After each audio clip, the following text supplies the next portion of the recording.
you. Thanks for tapping in to Untapped Keg, podcast about sobriety and mental health, where we look into different perspectives of sobriety and mental health so you can take something, implement it into your own life. Here, we believe there's only one right way to recovery. That's the way that works for you. I'm one of your hosts, RJ Zimmerman, and I have the pleasure and privilege of being joined by Esther Nagle. She's a recovery coach for midlife misfits who want to have fun and remember it. You can find her at redshoesrecovery.com. And she's also the author of Bent Back into Shape, Beating Addiction Through Yoga. How are you doing today, Esther? I'm very well, thank you. Yes, lovely to meet you. Great to be here. You as well. This is going to be some fun. I think So, so, and we'll remember right, it. that is a nice little side effect that comes when you decide that you're not going to One of my partake, favorites. right? Esther, why don't you give us a little bit of a background about yourself? So I am a midlife misfit who wants to have fun and remember it. I'm 50 now, which is still a bit weird and ridiculous whenever I think about it. I'm a single mum. I live in South Wales in the UK, and I've just celebrated 9 years of sobriety. And I often laugh about the fact that if you told me 10 years ago that I would be celebrating 9 years of sobriety now, I would have thought you were completely crazy because the idea of sobriety was just horrible. But then I got sober by quite a weird path. I had a breakdown in 2013. And instead of doing the sensible thing, I'm not one for doing the sensible thing. So instead of going sort of down asking my doctor for help and getting treatment, I decided that the answer was yoga. And I went and trained to be a yoga teacher. And during my yoga teacher training, I learned all kinds of ways to manage my emotions and relax. And I started to like myself, which was quite a novelty.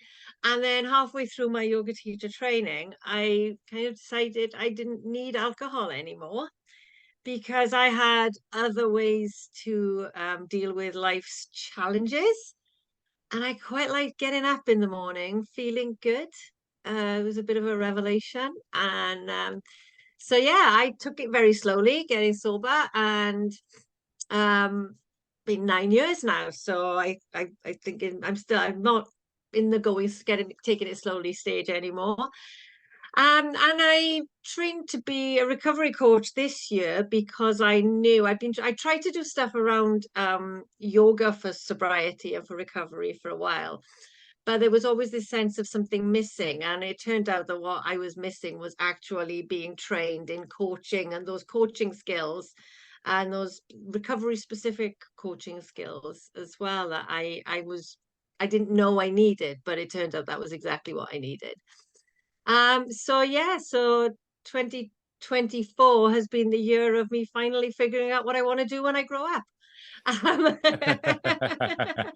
Although I'll still argue with the idea that I might be grown up. I'm not entirely sure I can say that yet. I am also very ADHD, as you'll probably realize as the conversation goes on. That is perfect. You're in the right spot because me too. Me too. So I knew that we understood each other without even talking, and that turns out Yeah. that's the through line. um, Yeah. gosh, that is the perfect story that you have. That is exactly what I talk about in the intro. Is the only right way to get to sobriety, recovery, being alcohol free, stopping drinking, whatever words you want to use, is your path. Yeah. And it's brilliant. I love that. What drew you to yoga? Well, I was already honestly, what drew me to yoga initially was my absolute love of George Harrison, and he was into yoga, so I had to give it a try, and I fell in love with yoga. Um, and I'd been doing yoga for about 6 years or something like that before I trained. Um, I started going to yoga because I wanted to learn to breathe. And then because of the allergy that is causing me some issues today, I couldn't do the breathing part. I couldn't breathe through my nose for a very long time. And so I loved the physical stuff, but I didn't get the breathing. But then when I did my yoga teacher training, I gave up dairy products, which helped with the mucus, with the blocked nose. And then I could breathe properly. And learning to breathe was quite transformational. Finally being able to breathe properly at 41 years old was quite an eye-opener. I was a smoker as well, and I had asthma and I had lots of breathing issues, as well as this allergy that gives me a blocked nose. So I had a lot of like complications, a lot of struggles around breathing for many years. And yeah, being able to breathe properly was just such a game changer, because it meant that I then had this way of calming myself at any given moment. I didn't need something outside of me to calm myself anymore, because I had it within me. I knew how to breathe. I knew how to immediately calm my nervous system down when I was getting stressed. And that was a massive part of how I was able to get sober, because I learned to be able to breathe through the difficulties instead of trying to run away from them. Mm. I really resonate with that because this year I finally started yoga, and I also learned that I didn't know how to breathe. Most people don't. So when you say that, how can you explain a little bit of what you mean by not breathing properly? Well, if you look at a baby, so if you look at a very young baby, when they breathe with their whole body, is that more or less? Their belly will expand, their lungs get, you can see they're using the whole of their lungs.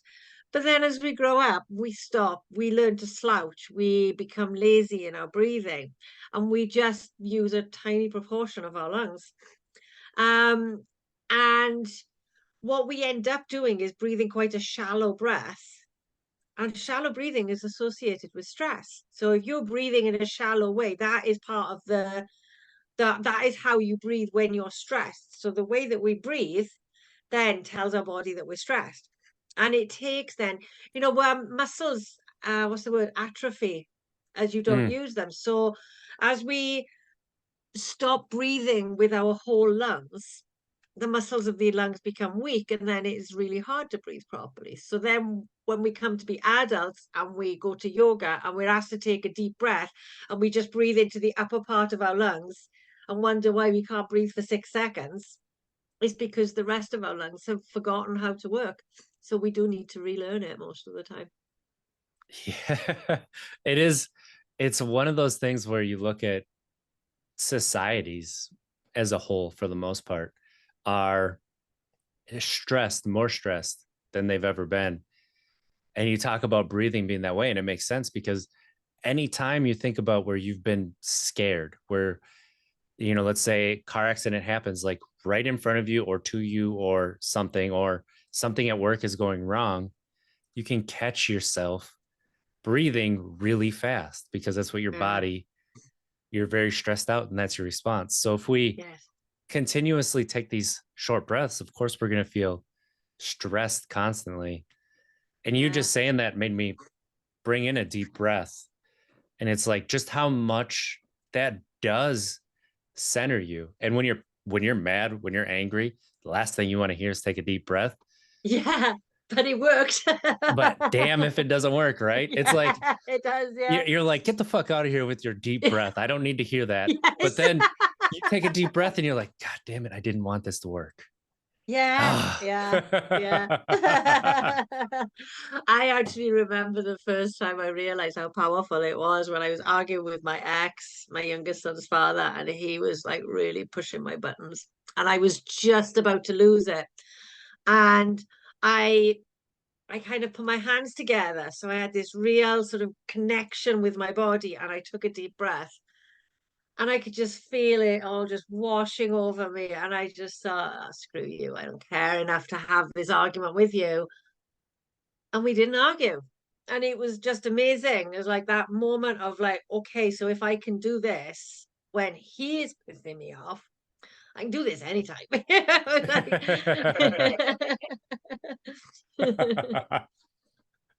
And that's like that part is something that I think we take for granted. And not that I just think before you start working with breath, before you start, even like, let's say, go to yoga, but even let's say you're going to therapy and they ask you to work on your breath and they give you different breathing techniques to try, that when you remember to do it and you do it, like taking note of the actual changes that you feel in your body. Because if you just do it and you don't take note, you may not realize just Yeah. how much it has alleviated you and in a spot where maybe you would have, went into the anger or acted in a way that you regret. You didn't act that way, but you didn't acknowledge that you did the breathing. And so you may not continue to do that. Yeah, it really is important. That is another sort of that thing of focusing on that positivity. That is another thing that I've really talked about a lot in terms of my own recovery, because that's how I kind of eased myself into sobriety, was by focusing on the benefits that I was getting. So, you're saying about focusing on the benefits that you get when you Hmm. take that deep breath. Well, I was doing that all the time, like focusing on the fact that I can remember what I did last night, and focusing on those, making it a habit to focus on the benefits that you're getting from any change in your life is the way to make it so that it becomes something that you want to do then. So like with the breathing, if you are noticing, okay, that helped, that really helped, and then you make that your practice. You've got to make it a practice. Any of these changes, you've got to make it a practice. You've got to practice it when you're not, when you don't need it, so that you got it there when you do. And yeah, focusing on those positive, I think it makes such a difference. Focusing on the benefit you're getting rather than what you're trying to avoid. Yeah, that is such a great point. And something this past year that's really changed my outlook too, in just my life period, was instead of waking up thinking about what I have to do, what I have to get done, starting to say, okay, let's wait on that. What do I get to do today? How can I Yeah. have fun today? How can I bring a smile to my own face today? And then that lets you search for, and it doesn't have to be going to get a massage, going to get a facial, mani pedi, all of what you think of when you hear self care. It could be going for a walk for 10 minutes, getting up and um, Mm, stretching before you go to bed. So that's something that I think we overlook too, is how we just kind of lay down and go to bed. But if you stretch before bed, it can relax your body and allow you to get into a deeper sleep. yeah. Um, that's something you can do too. So Yeah. focusing on those positives of life is so massive. Mm, yeah, yeah. When I stopped drinking, I didn't. I mean, I talk about when I stopped drinking now, but that's not how I saw it when I was doing it. Hmm. When I decided on October the 12th, 2014, I had this like the worst hangover I'd ever experienced in my entire life. It was one of those, right, okay, kill me now, please, kind of hangovers. And then I just kept I made a decision to be sober every day. So I wasn't thinking about the drinking. I wasn't thinking about not drinking. I was thinking about being sober, and I was thinking about going to bed and putting my pajamas on and brushing my teeth and doing all the good things that you do when you haven't drunk a bottle of wine before you go to bed. And then waking up and focusing really hard on how good I felt in the morning. I'd had a good sleep, and I'd actually had a proper sleep, not a drunken collapse. And I could remember going to bed and focusing on those positives. That becomes self-care as well. Just that focus on what you're getting, what is good in your life, what Mm. you are creating, this good is so powerful, because that becomes the motivation. That became, I've never had any idea of a higher power. My sobriety, if I've got a higher power right now, it is my sobriety, because that keeps me going. I cannot imagine any situation where I would feel like any desire to give up what I've got from sobriety all these 9 years. It is so when it changes it completely when you focus on what can you get, what can how can I make this fun? Yeah. Yeah. Yeah. I'm actually, so I'm coming up on 10 years not drinking. December will be 10 years for me. And I had a friend ask me because when you said if you'd asked yourself 10 years ago if you'd be celebrating, like if you asked me 2 years ago if I would be celebrating 10 years, I would say no, because it just becomes a part of your life. But now I'm starting to actually celebrate myself. And I had a friend ask me actually a couple of months ago, well, 10 years is coming up for you. What are you going to do? And I'm like, I honestly, it was just going to pass. I wasn't even going to really bring it up. I'd switch from saying I'm, 9 years to 10 years, but that would be it. And when you honor yourself in that way, with that excitement that you're doing this thing that is not easy, that you're getting through the day, you're choosing to stay sober, you're choosing to move through life with your mind intact, it really helps the way that you see challenges that come in too. Yeah. Yeah, it really does. It's it changes how you see everything, doesn't it? And like like I can get through this, no matter how hard this is, I can get through this because you know that you it reminds you every day stay sober. It's another day that you were strong enough to do that. And I think you learn so much about yourself when you get through life's hard times sober. Um, that I think you can't help but grow in strength from it. And again, it's that focusing on the positives, isn't it? So you come out of one difficult situation and you can reflect and you can think, okay, so what have I learned and how have I grown and who have I become now that this has happened? Like my mum died last year, and that was the worst thing that could have, if anything was going to challenge my sobriety, that year where she was ill and dying was going to be it. And I came through it, and I came through it all sober, and I can look back at that, and I obviously, there's this massive grieving process, but I can look back and I can be proud of the person I was through that, and I can be proud of how I showed up for her and for the family, and how much I've grown as a result of that. And I'm now a different person. I'm now a woman whose mother isn't around anymore, but I'm aware of the strength that got me through that. And it's so empowering when you can really, it's like muscle, bodybuilders like to look at their muscles in the mirror, don't they? And it's the same sort of principle as being able to look back on a thing and think, well, if I can get through that, then there's not much else that, I can get through life. Cope. Mm.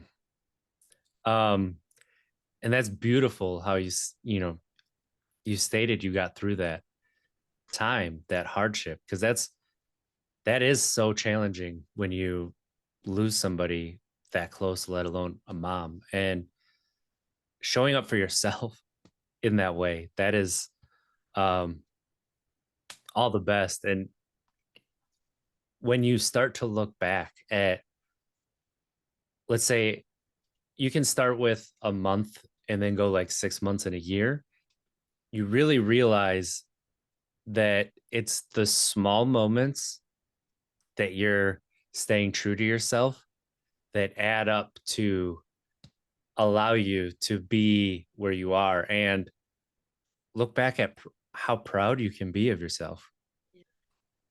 Yeah, yeah, it is the little things that those, the fact that I can make plans to do something with my child on a Saturday morning and know that I'm not going to mess it up by being too hungover and not being able to get up. I get up in time to get him ready for school in the mornings. Whereas I wasn't always able to do that. And it's those little everyday moments that you know you're doing so much better and that you're there for, that you're fully there. Yeah.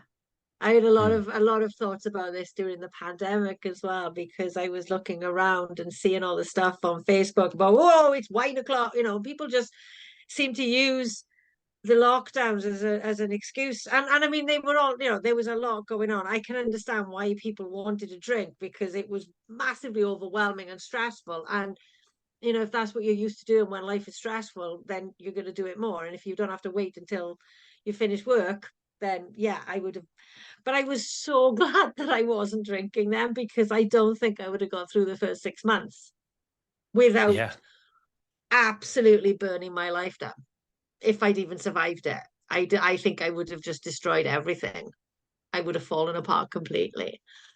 Um, but because I was sober, I did a pretty good job of almost falling apart completely, because it was very hard being a single mother and being stuck in the house all day long. I didn't Yeah. really cope very well with it, but I wouldn't have coped at all if I'd been getting drunk to deal with it.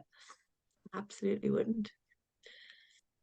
Giving yourself that compassion that comes with being able to look back and understand that you did the best that you could, and as you're showing up the way that you are, man, just how much compassion that I can give myself now. I would give anybody, even people who treated me really poorly, compassion, but I would never give myself compassion. Yeah, yeah. It's a game changer. I When you know, can isn't it? see yourself also as human.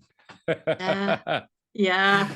Isn't it? it Treat yourself like you're somebody you like, even a Yeah. little bit, and it makes a massive difference. It really does. I I remember when I was doing my yoga teacher training, we had 1 month our homework was to spend like to really pay attention to the thoughts that we were having and the way that we were talking about other people and the way that we were talking about ourselves in our heads, what thoughts we were having about everything. And I was absolutely horrified when I realized what I was telling myself about myself on a daily basis. Yeah, it was like every day for stupid things like I couldn't find my keys. So I'd be telling myself I hate myself.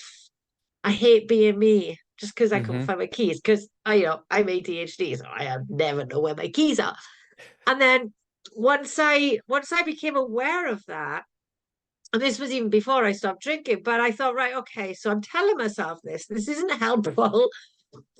And so then that awareness then as well, and bringing in that self-compassion. And I thought, right, okay, if this was my child who was having this problem, what would I do? I certainly wouldn't be telling him he was a fucking idiot and I hated him. So what would I do? I would say, right, let's think of a place where we can put your keys every day so we know where they are.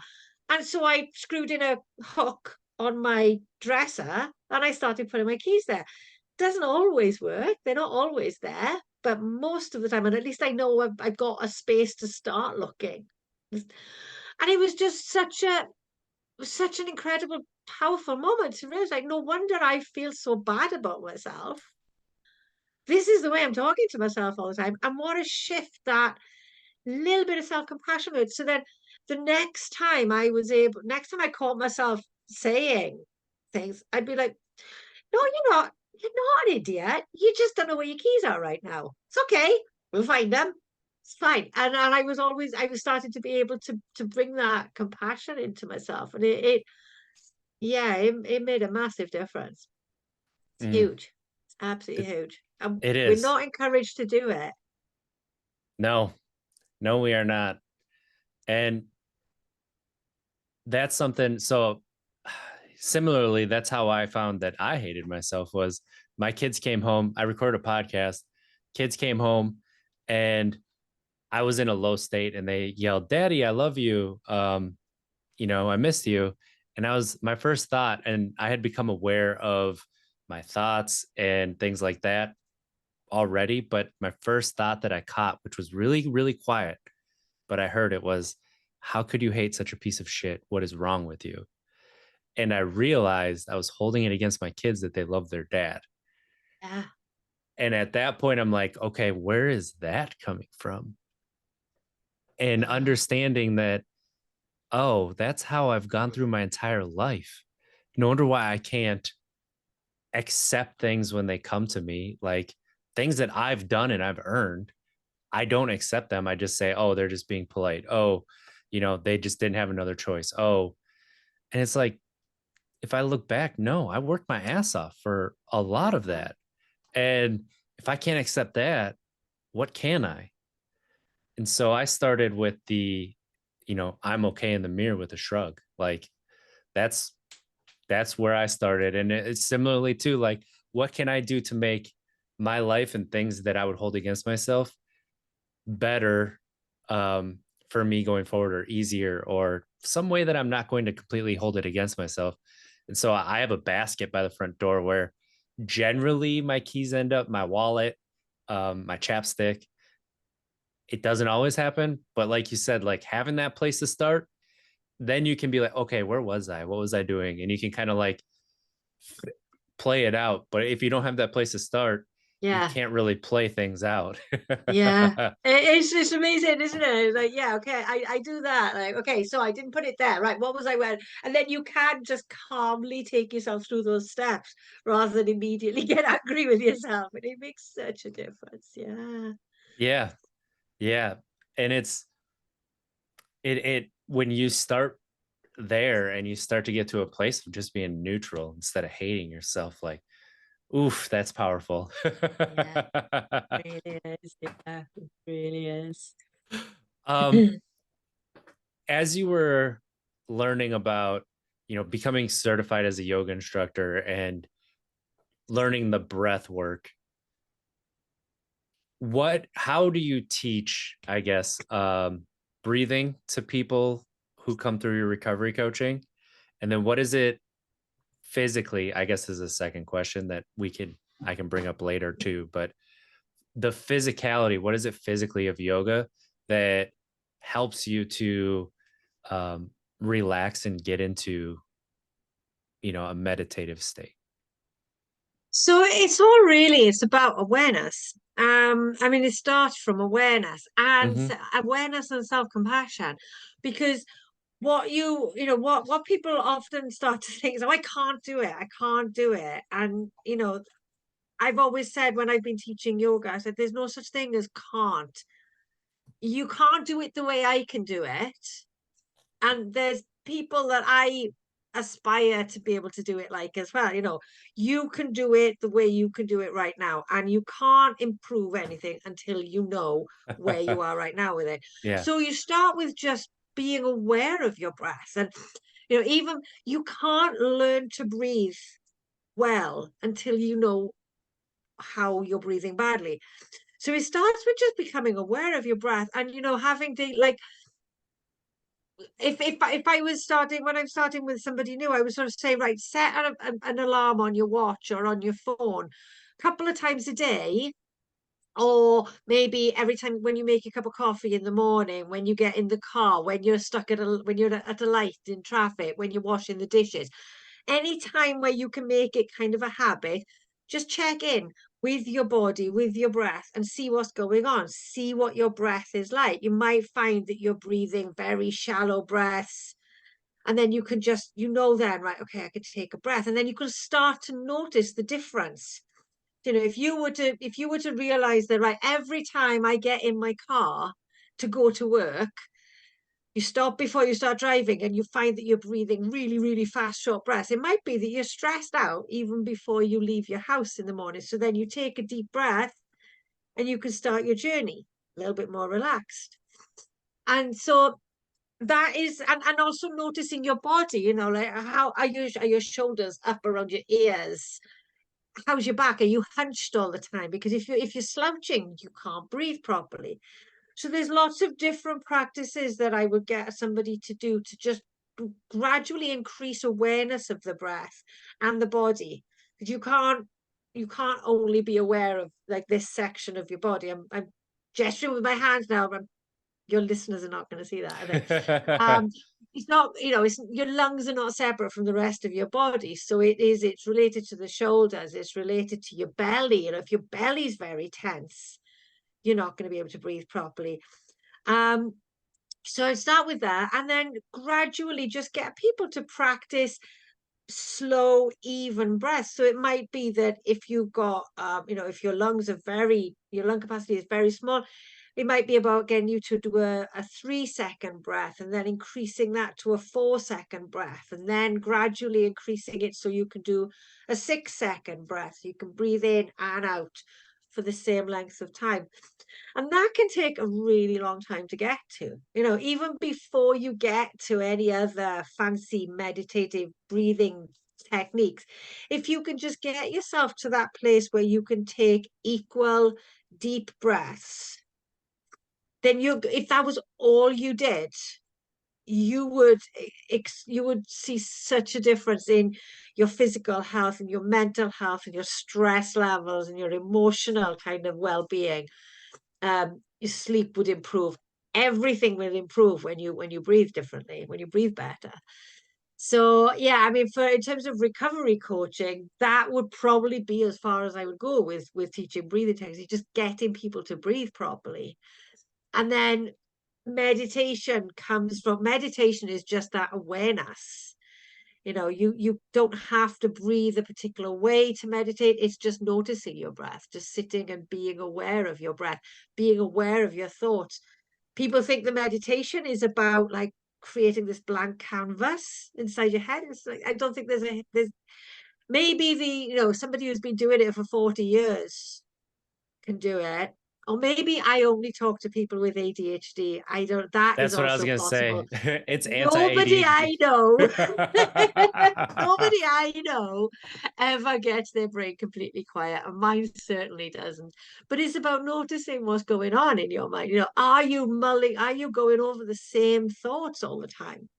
If you go into meditation and you find that you keep thinking about the same person or the same event or you're just mulling over the same worries, then that is an indicator of something that you can maybe explore, and maybe you want to try and find a solution, or maybe there's a conversation you need to have to clear something up. So it's all about awareness. And again, being compassionate with yourself. When I first started meditating, I was quite disturbed that I couldn't go. I don't even know if I went a second before my brain went la la la la, off we go. And that's what brains do. Your mind that's what it does. Its job is to keep you thinking. Um, and so being kind to yourself and knowing that it's okay for that to happen, because a lot of people give up on meditation because they think, I can't do it, I can't focus.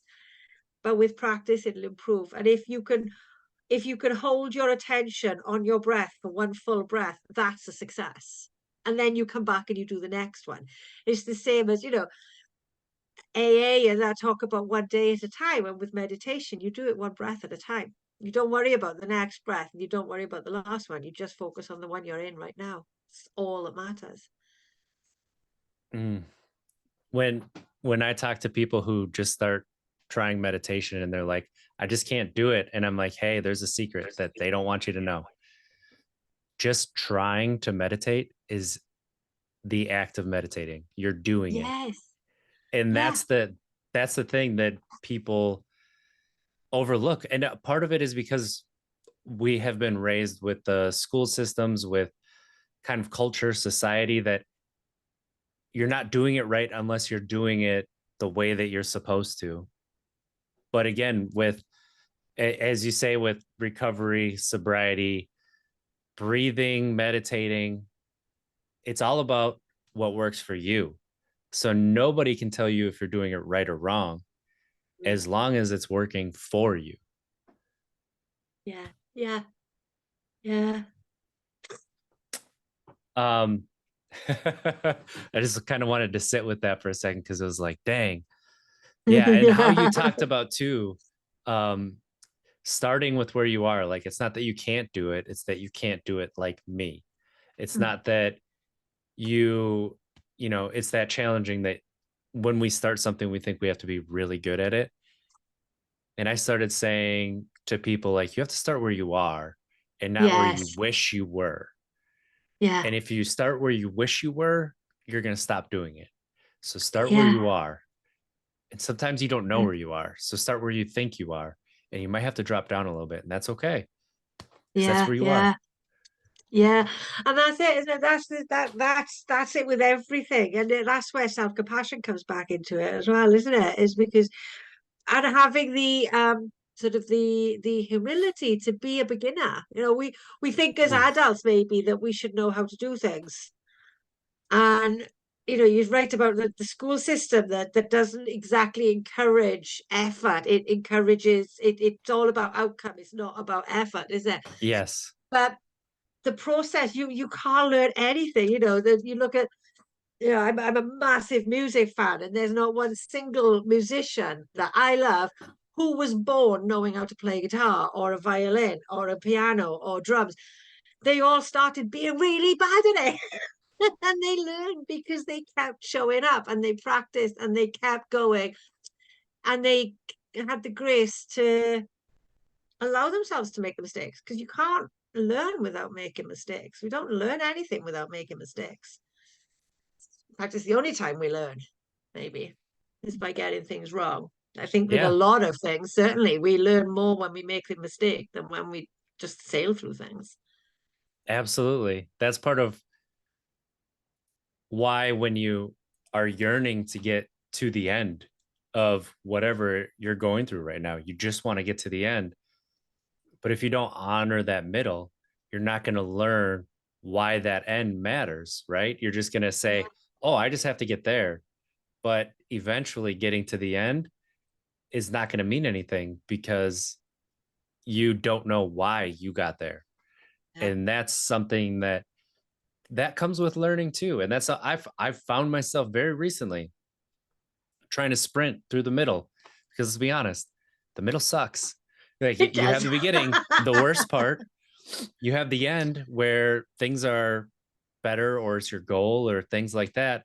And the middle, you're trudging through that mud through the crappy stuff of life.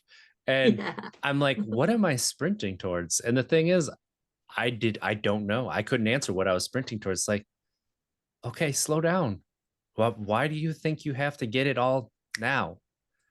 And that was when I was like, oh, I have to take a deep breath and enjoy how far I've come and where I'm going. Because if I don't, then I'm not going to enjoy when I get to the end. I'm not going to have the lesson when I get to the end. I'm not going to know yeah, why I'm at the end. I might have already been there and I didn't know it because I skipped all of that.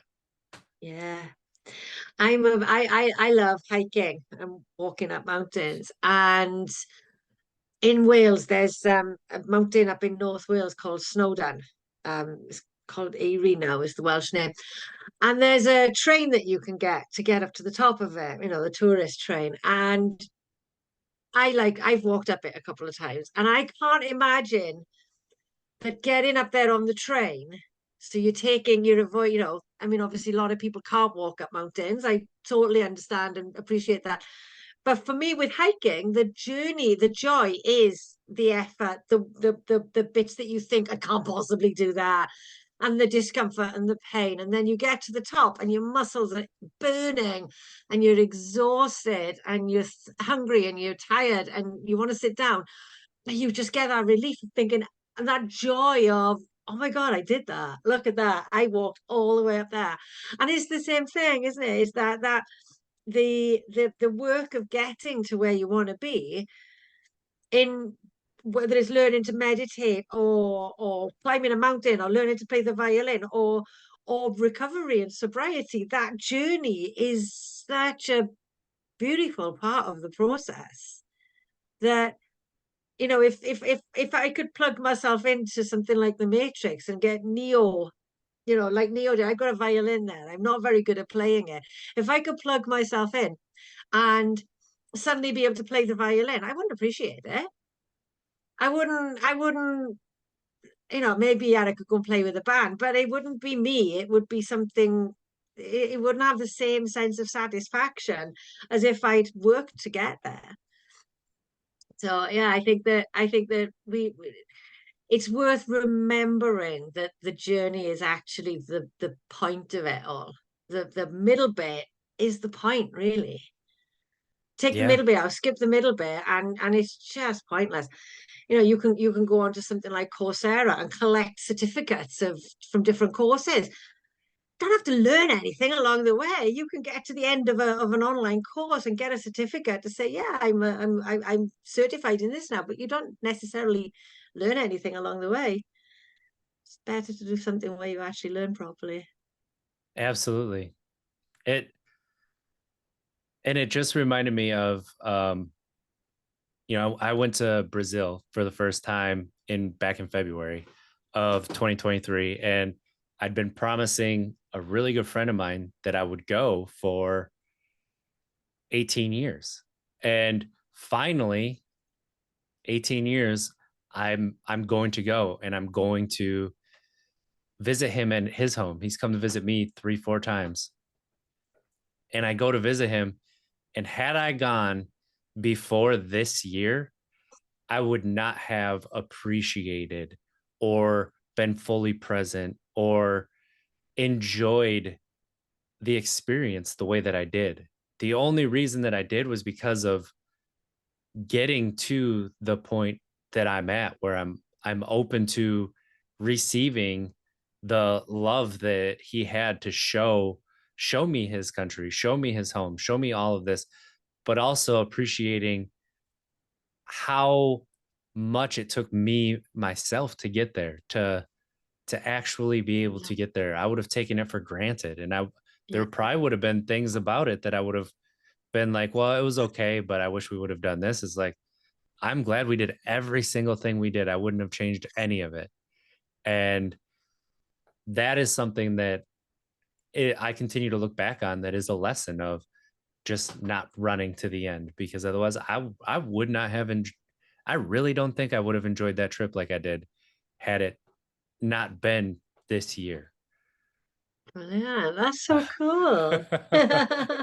it's it's something that I look back on from time to time, and I'm just like in awe of just how beautiful that trip was and why.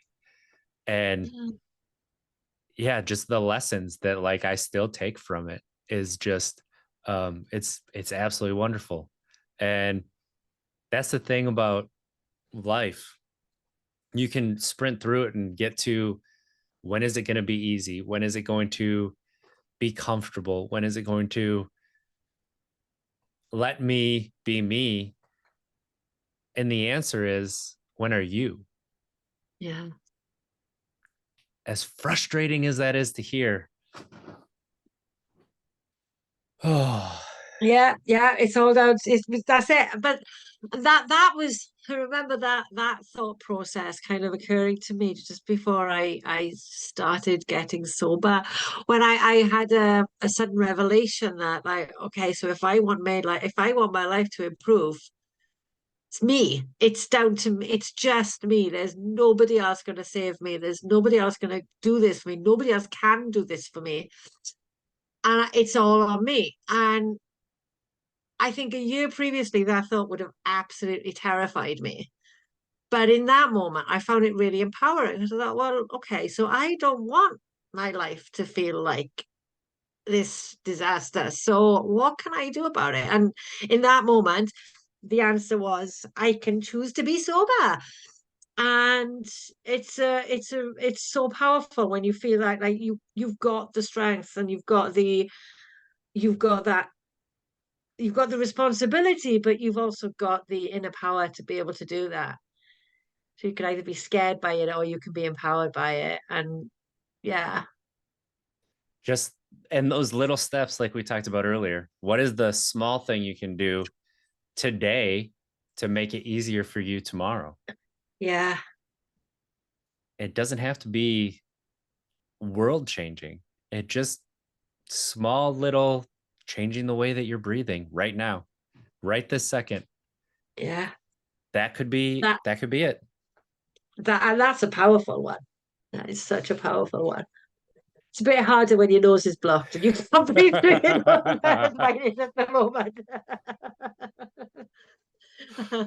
I spent so many years breathing through my mouth because I couldn't breathe through my nose, and I don't like it anymore. It feels very uncomfortable now when I can't breathe through my nose anymore. I really dislike it at the moment.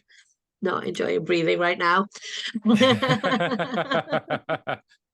It's tough to be present when you're like, oh, every breath you take, why can't I breathe through my nose? Like, Yeah, it is. It is. It's so much harder. It's so much harder to do any kind of breath work when you're not breathing properly. And because, of course, I know I'm not breathing properly now.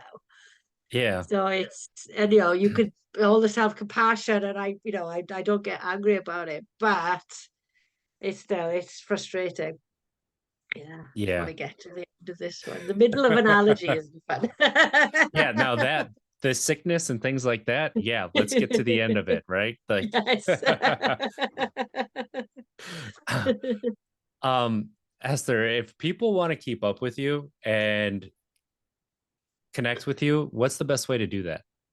So my website is redshoesrecovery.com, and I'm on Facebook, Red Shoes Recovery, and Instagram as well, Red Shoes Recovery.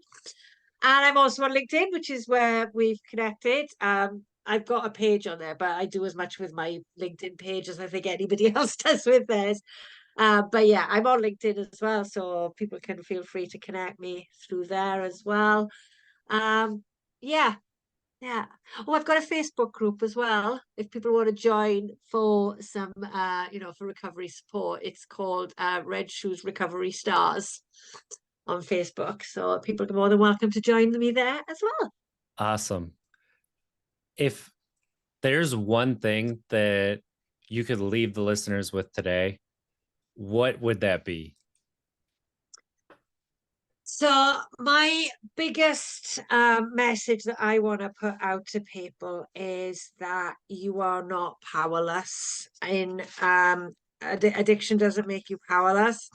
You have got the strength to and you can take that power and create the life that you want to live. Um, yeah, it's not stronger than you. You are stronger than it. So you are strong and you can do this. And you might need Mm, support, and that's okay. And ask for the support, ask for the help. There's lots of help out there. absolutely. That is still a lesson that I'm learning, the support, allowing the support, and then It's not asking. always easy, is it? It's not No, easy.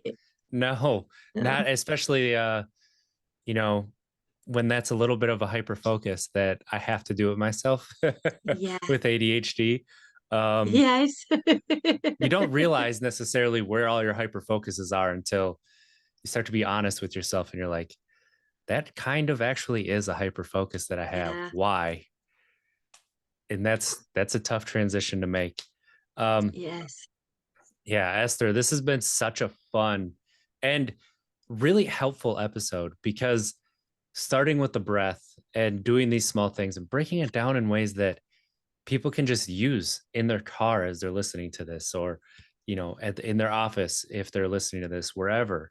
You just start by taking some deep breaths in and noticing how your body the like when you mentioned noticing your body, where your body's at, and are your shoulders up, are they relaxed, what are you doing, how's your posture, like that is really powerful. And that's something that every once in a while when I'm really irritated and have a short fuse, I do that and I check in with myself and it's like, oh, my shoulders are tense. Yeah. Let's relax them a little bit. And it's like, oh, okay, now breathe.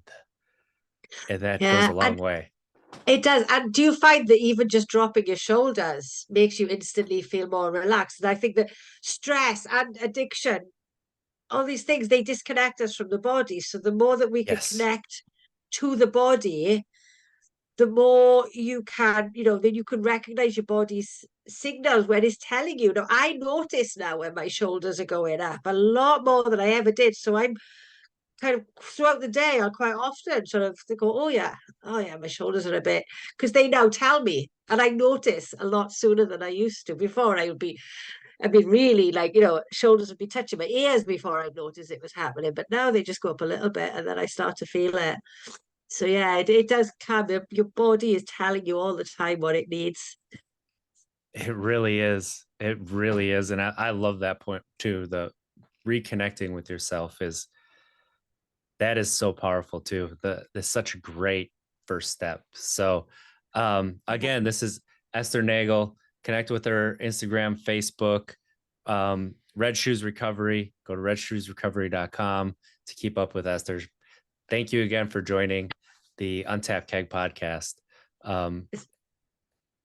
It's been great. I really enjoyed this conversation. Thank you so much.